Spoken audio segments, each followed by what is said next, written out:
There are several things I do that are somewhat unique.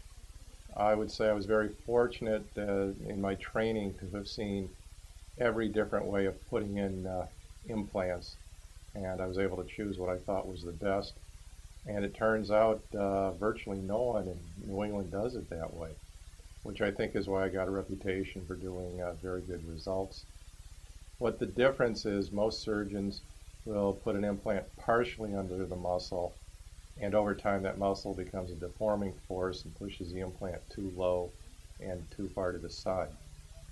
I recognized very early on, if you had total muscle coverage, it keeps the implant in place and it doesn't drop over time. Other advantages that became apparent over time was that there's much less scar tissue problems. Capsular contracture is the #1 problem nationally, happening 15 to 20% of the time. And when we looked at our own patients, it was between 1 and 5%. Capsular contracture is hard scar tissue around an implant, which can distort the shape and even sometimes cause pain and feel very firm to the touch, very unnatural. One of the features that's non-surgical that has really helped is the breast imager. This gives a much more accurate idea for patients of what they will look like than just taking their measurements or using sizers. And since we've had this for about 2.5 years, we've had virtually no one unhappy with their size. I've been fortunate that I was part of the Silicone core study, so I've been using silicone implants for over 7 years, which gave me tremendous experience compared to the rest of the surgeons in New England. In the old days, I'd say late 80s, there were problems with implants that too many of them did break. The shells weren't strong enough.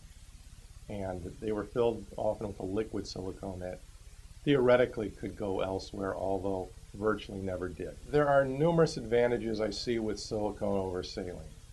For someone who is very thin and doesn't have much coverage over their breast, they're at high risk of having visible wrinkles if we use saline. That's not the case with silicone. The feel of silicone, the average patient will feel like a normal breast. Saline feels like a water balloon. The guarantee from the company: if you get a leak within 10 years with saline, the company will allow you $1,200 towards expenses. With silicone, they allow $3,500 towards expenses. I have not seen a leak with silicone with either manufacturer that's been approved, where the implants have been on the market a little less than 4 years. With saline, we see a 4% rupture rate.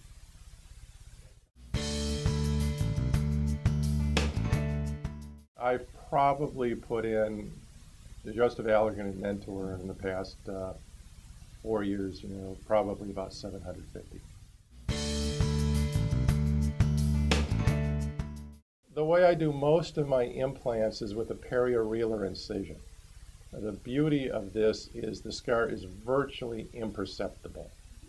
It probably takes me a few minutes longer to go through that approach than the incision under the breast.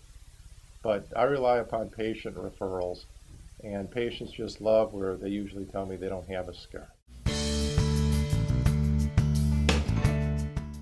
They're usually women who finished having children. And I think the majority feel like they lost some breast volume and want to restore that. Often I'm getting referrals from gynecologists or radiology centers who do mammograms who see my results who don't actually know me.